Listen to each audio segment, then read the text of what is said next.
तो जो सत्कर्म हम करते हुए किसी को देखते हैं तो उसका हमें क्या मिलता है? अच्छा फल मिलता है। तो विचार करो, ये कौन सा युग है? कलयुग कहते हैं। असल में ये कलयुग नहीं है, क्या है? ये कार्य युग है।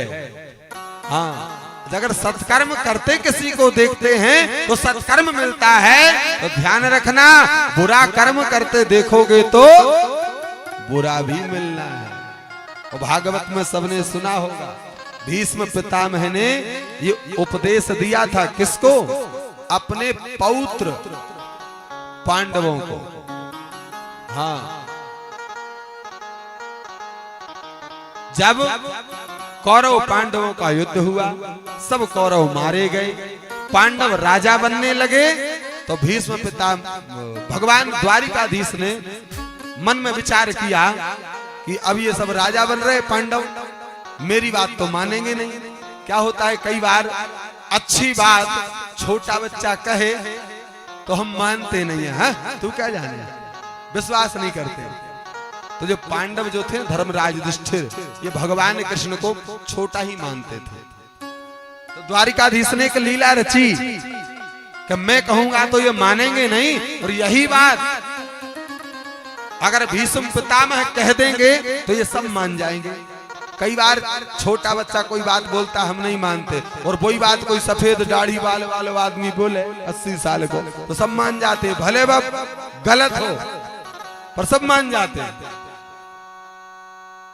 तो भगवान ने लीला रची और ले गए पांडवों को द्रौपदी के सहित, चलो भीष्म पितामह के पास। भीष्म पितामह बाणों की सैया पर थे, लेकर गए हैं। सबसे पहले धर्मराज युधिष्ठिर ने प्रणाम किया, पितामह मैं धर्मराज प्रणाम करता हूं। भीष्म पितामह ने कहा, आयुष्मान भव पौत्र चिरंजीवी भव। सबने प्रणाम किया, द्रौपदी ने प्रणाम किया। तो भीष्म पितामह ने सहज भाव में पूछा, क्यों तुम सब आए हो और वो नहीं आए? बोले कौन? बोले तुम सबको यहां तक ले जाने वाले। माई बाप ध्यान रखना, कोई भी व्यक्ति अगर किसी उपलब्धि पर पहुंचता है तो उसे अपने आप पर अभिमान नहीं करना चाहिए। कोई भी व्यक्ति अकेले से बड़ा नहीं बनता, उसके बड़ा बनने में कितने लोगों का त्याग, बलिदान, मेहनत, समर्पण लगा होता है। असंख्य लोगों का जब वो एक किसी बड़े स्थान तक पहुंचता है, लेकिन बड़े स्थान पर पहुंचने के बाद जो व्यक्ति सबका समभाव अपने ध्यान में रखता है कि सबके कारण मैं बड़ा बन रहा हूं, तो वो व्यक्ति सदा बढ़ता रहता है। और जो केवल ये सोच लेता करे मैं, केवल मैं, तो उसी दिन से उसका नीचे आना शुरू हो जाता है। भगवान ने चुपचाप खड़े हैं, भीष्म पितामह ने पूछा कि तुम सब लोग तो आ गए, क्या वो नहीं आए जो तुमको यहां तक लाने वाले हैं? भगवान द्वारिकाधीश ने तुरंत आवाज लगाई और कह दिया, पितामह आया हूं ना। तो बोले कहो द्वारिकेश, कैसे आगमन हुआ यहाँ आपका, और इन सबको लेके कैसे आए?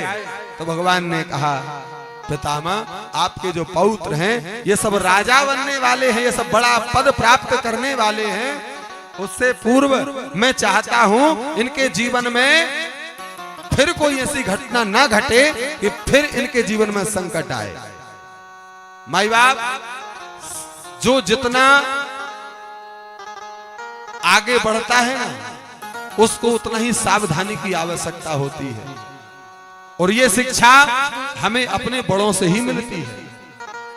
तो भगवान ने ये भीष्म पितामह से शिक्षा दिलवा रहे थे पांडवों को। भीष्म पितामह ने कहा, बेटा तुम सब अब राजा बनने वाले हो, द्वारिकाधीश के रहते मैं कुछ बोलूं शोभा नहीं देता, लेकिन फिर भी अगर द्वारिकेश कहते हैं तो मैं कुछ तुम्हें बता रहा हूं। बोले सबसे पहले कभी कोई ऐसा कार्य मत करना जिससे तुम्हारा कुल कलंकित होवे, तुम्हारा कुल कलंकित होवे। कभी ऐसा कोई कार्य मत करना जिससे तुम्हारे द्वारा किसी का अहित होवे, ऐसा कोई गलत काम मत करना। और दूसरा, अगर कहीं गलत हो रहा है तो उसका विरोध करना, और विरोध नहीं कर सकते तो वहां से आंख बंद कान बंद करके चले जाना। क्यों? गलत करने से ज्यादा गलत होते देखने में पाप लगता है माई। गलत करने से ज्यादा। द्रौपदी हंस पड़ी, एकदम से हंसी आ गई।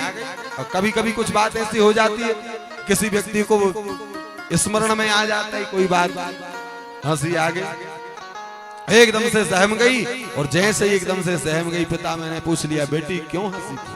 डर गई। भीष्म पितामह के सामने हंसना भी कोई छोटी मोटी बात नहीं है साहब, बहुत बड़ी बात है।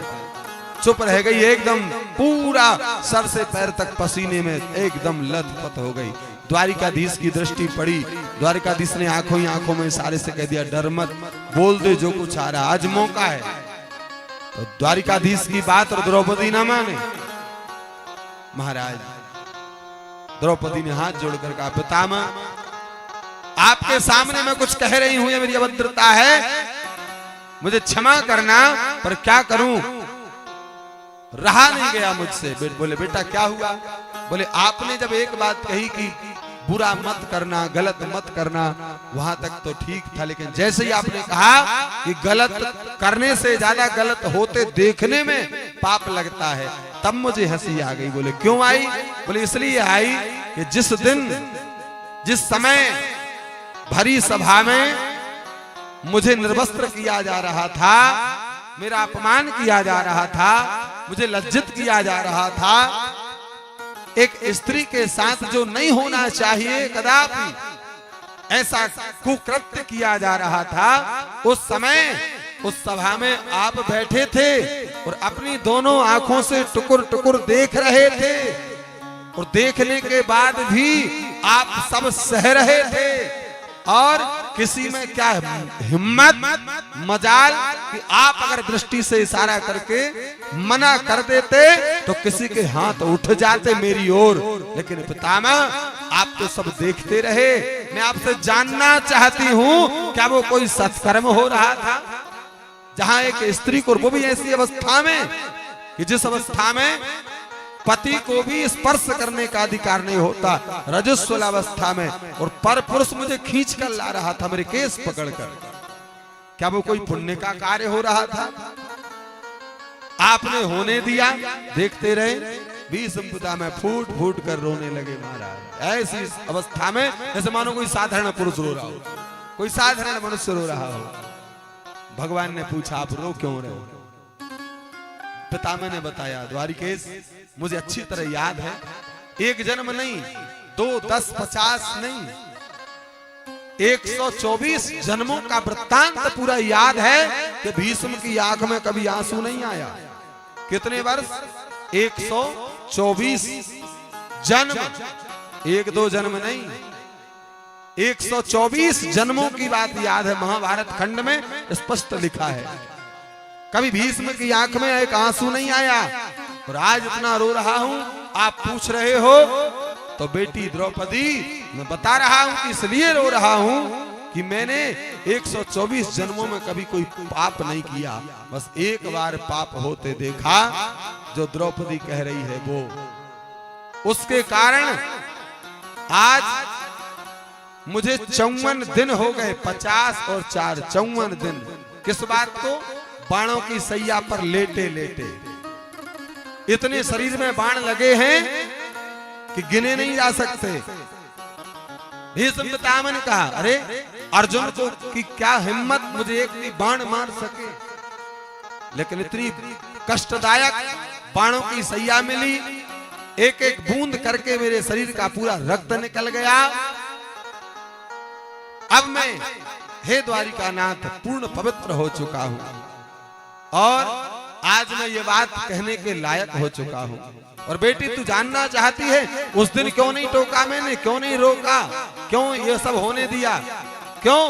क्योंकि उस समय दुष्ट दुर्योधन के घर का दूषित नमक मेरे शरीर में रक्त की धमनियों में दौड़ रहा था। रक्त बनकर। इसलिए मैं सत्य का साथ नहीं दे सका, लेकिन अर्जुन के बाणों से अब दुर्योधन का वो दूषित नमक से रंजित रक्त पूरा बह चुका है। अब मैं निर्मल और पवित्र हो चुकी है मेरी पूरी धमनियां। तब मैं जाकर ये बात कहने के लायक हो चुका हूं और कह पा रहा हूं कि पाप करने से ज्यादा पाप होते देखने में पाप लगता है।